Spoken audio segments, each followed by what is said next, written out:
What up, what up, what up, though? What up? Once again, man, it's him, man. What's happening? What's happening, Captain? What's good people? Top of it, blessings. Blessings and blessings and blessings, and some more of it and some more of them. You know what I'm talking about? Quick little video, daily vlog, man. Shit, man. It's a beautiful day out here, man. It's a beautiful day, about 50 degrees out here, man. Sun shining a little bit, man. You know, I'm out here getting to it. You know how I do it, you know? Yeah, man.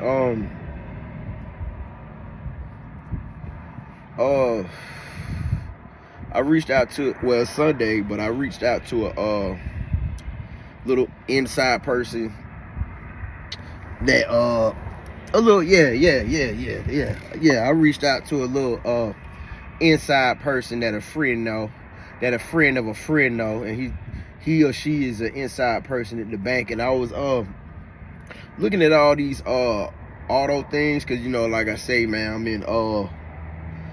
in the works to pull something up off a lot 2024. Now I'm talking about, and I'm trying to make the best I'm trying to make my next move my best move, you know what I'm talking about, as far as that going. You know, they say, I've been seeing through YouTube and all that the auto market is crashing, it's about to crash and all that.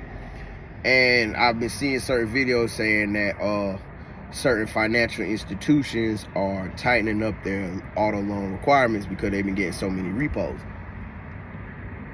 So like I said, I reached out to a friend of mine through a friend of mine, you know what I'm talking about, to get the inside scoop. They happen to work at a financial institution, a relatively big one, you know what I'm saying, a relatively big financial institution that does auto loans. And I ran those questions by them, you know what I'm saying, and they basically, like, as of right now, they haven't heard of any changes, any stricter loan requirements, etc. Plus, they say as of now they haven't heard it. Not to say they won't hear it next year. Granted, I am in the South as well, you know what I'm saying? And where I'm at, things tend to happen a little slower. Like, I'm, 2 hours from Atlanta. This shit might be going on in Atlanta, but it might not get here to 2 years later. Shit might be, you see what I'm saying? Shit might be going on in New York or Houston.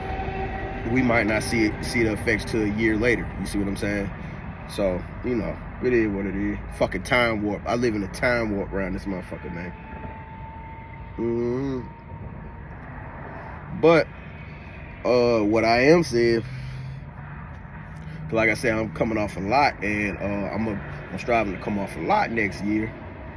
And the joints I've been looking at, I ain't even gonna lie, bro. I was looking at something last night.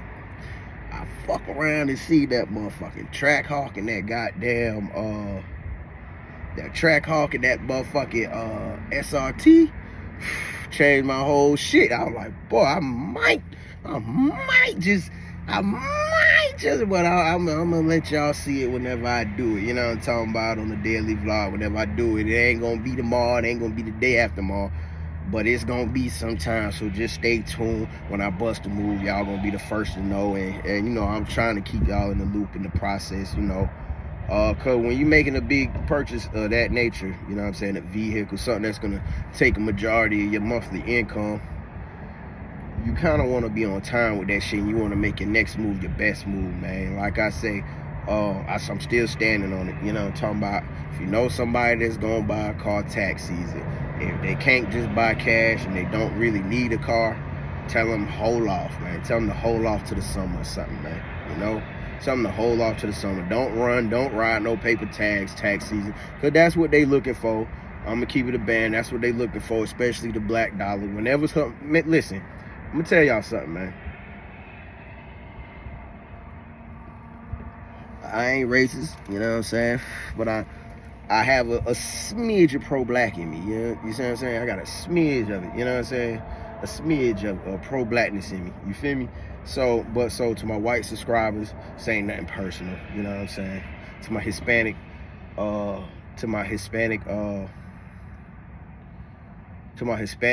subscribers, this ain't nothing personal. To all the ethnic groups, this ain't nothing personal. To my African subscribers. This ain't nothing personal. But when 2020 hit, the pandemic hit, this is really what happened. The government and all them had them PPP loans, right? Had that unemployment, right? Because the economy was failing, wasn't nobody working, people were sick, motherfuckers calling out, things were failing. Things were failing horribly.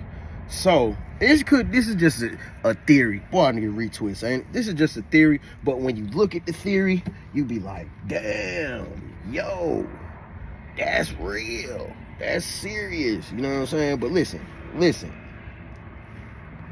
follow me. I'll make this quick. During 2020, the pandemic, what the government do once they officially seen that shit that America was crumbling. That America was crumbling like a motherfucker. What financially? What they do? Oh, we're gonna make. They made PPP loans easy to get. They made SBA funds easy to get. They started pumping out them unemployment checks at a rate or at an amount that was so high, and they made them relatively easy to get as well. You see what I'm saying? They did all that because they knew black people were gonna get them. They knew this shit. They knew that black people were already some of the most unemployed in America, so they're gonna get that. And they also knew that black people are some of the most financially irresponsible people because they lack the most financial education. They knew that. So okay, as soon as they get this money, what they gonna do? Turn around and spend it with the white corporations. Turn around and spend it with the corporations. And hopefully they spend enough, it'll boost the economy and all that, or it'll at least keep the economy level. What the fuck did we do when we got them PPP loans? Miami can eat for the next 1,000 years without renting out as much of goddamn all them BBL bandits ran down that motherfucker. Them goddamn PPP loans, goddamn. All them niggas was down there, goddamn Miami. Niggas was damn near living in Miami off them goddamn checks and shit. You know what I'm talking about? Word, Miami ain't got to rent another hotel room for the next 30 years and they'll be fine just off 2020. Why you think he up on there screaming, we don't want you down here? He don't need you down there. All y'all niggas just spent all that money down that motherfucker already. He don't need you motherfuckers no more. You know what I'm saying? But we spent. Granted, I'm not saying we didn't have to spend. And white people spent too. But majority, I'm sure if you black, you know somebody or know of somebody that got that PPP loan. You feel me? So you know somebody or know of somebody that was getting that good employment money and blowing that shit and probably on their ass right now, fucked up, because they ain't do the right thing with it. And that's what a lot of financial experts did before they came with that plan. They did the math, they crunched the numbers and all that. They got people like that in the White House and that work for the White House. Believe that shit. They crunched them numbers, they came up with that plan, and they executed, and it kept the government afloat. It kept America afloat.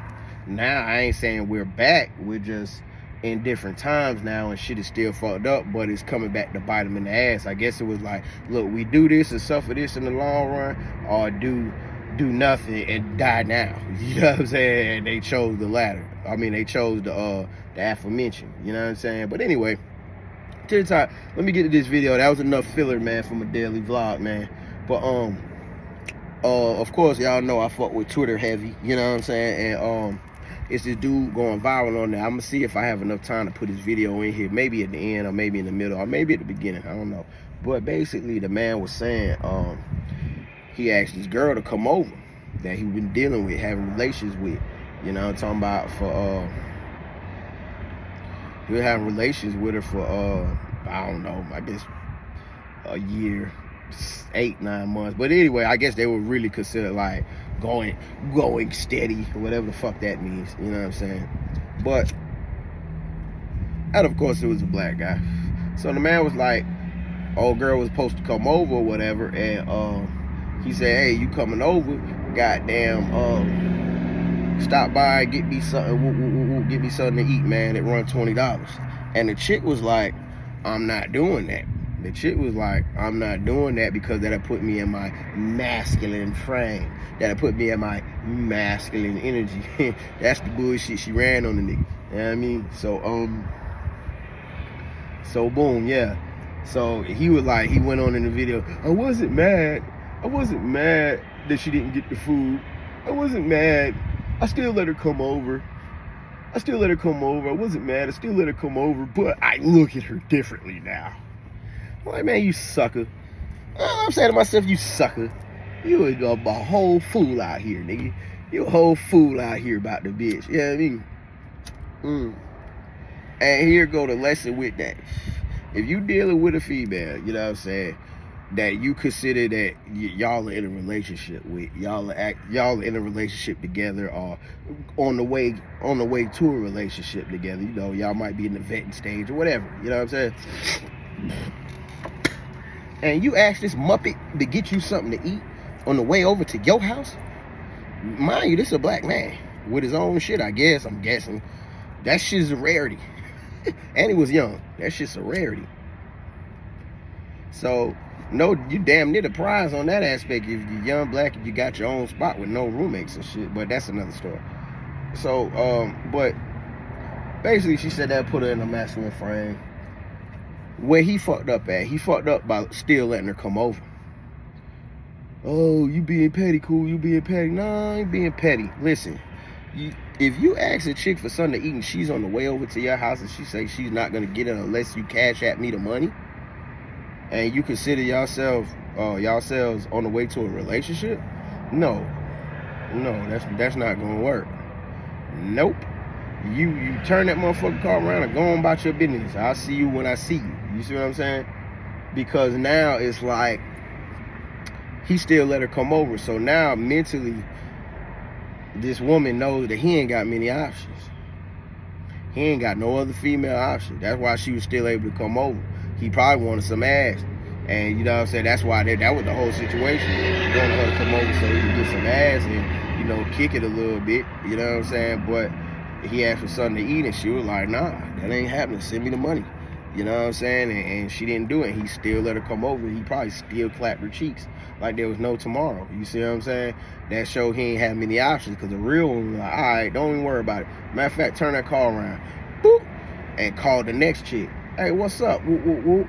And probably sent her $20. Hey, I'm going to see you $20. Give me something to eat and slide on me for a few, man, if you ain't got shit popping off. Boom. Okay, I'll be there. Yeah, I'm going to get you something to eat, too. You know what I'm saying? Boom, boom. So I'm going to send a total of 60. Motherfucker, get you something. If it was really just that situation, I'll call the next chick.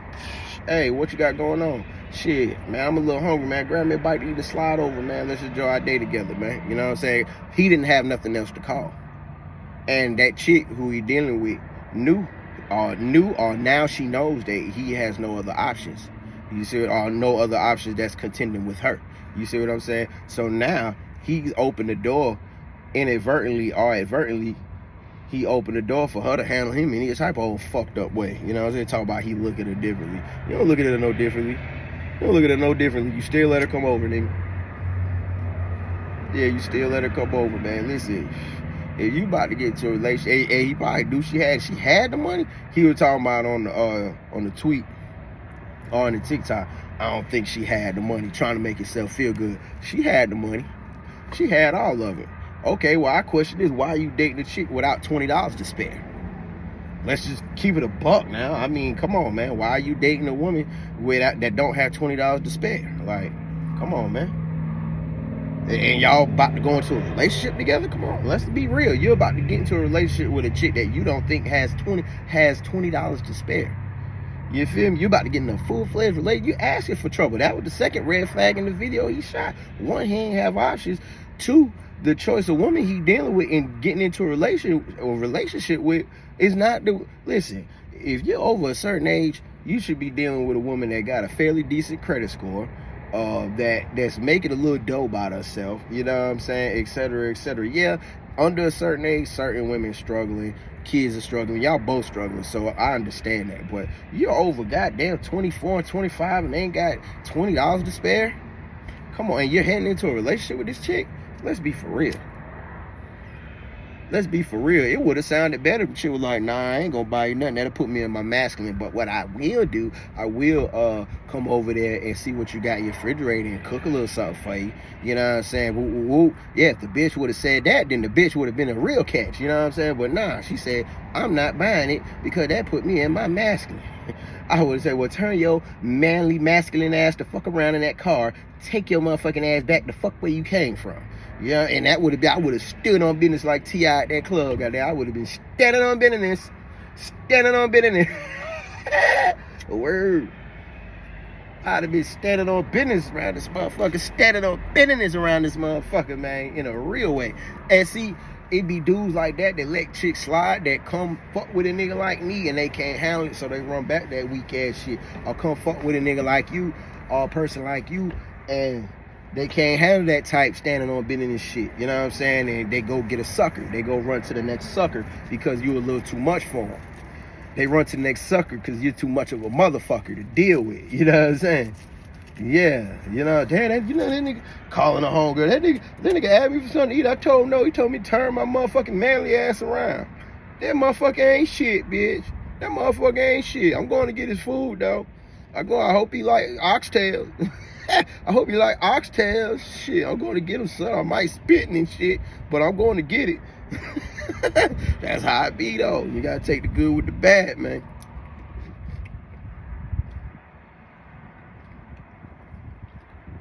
Can't be soft shoe with these bitches, especially in that phase when you're getting to know her and you're seriously considering a relationship with the motherfucker. And like I said, I ain't no dating coach. I'm just a nigga with game and done been through it.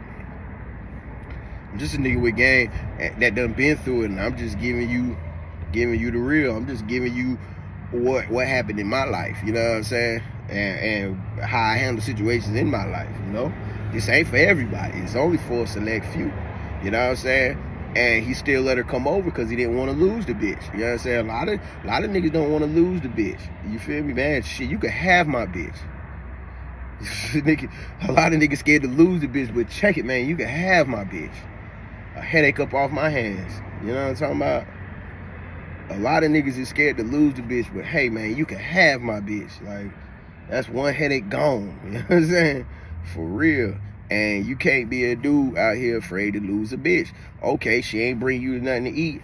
Y'all ain't got no kids together. Y'all ain't got no financial commitments together, like a lease or a car note. Y'all ain't got no dogs together. Bitch, turn that car around right now. I'm calling the next hoe. Lose you. If I don't have a next hoe, turn that car around and I go find a new hoe. Like, stand on business. You see what I'm saying? Yeah, you that upset about food? You that hangry? Hey, man, I asked you something. You gave me the most bullshit reason as to why you're not gonna do it. Because it puts me in my masculine frame. It puts me in a masculine frame. Bitch, you playing in my face right now. Bitch, what you think I'm not him? You playing him up. It puts me in a masculine frame. Bitch, who you think I am? This ain't the internet. Bitch, you're behind a real car, driving to a real house, and driving to a real nigga. You're driving over to a real nigga. This ain't no online shit, bitch. I'm not DMing you. Like, yo, this is some real life. This is what's happening. This is reality. This ain't nothing virtual about this arrangement, ho. Like, yeah, masculine frame. Turn your masculine ass around then, motherfucker, and go shave your mustache while you at it. You know what I'm talking about? Motherfucker as hungry as I am. You talking about a masculine frame. I chop your motherfucker. Hey, man. Listen.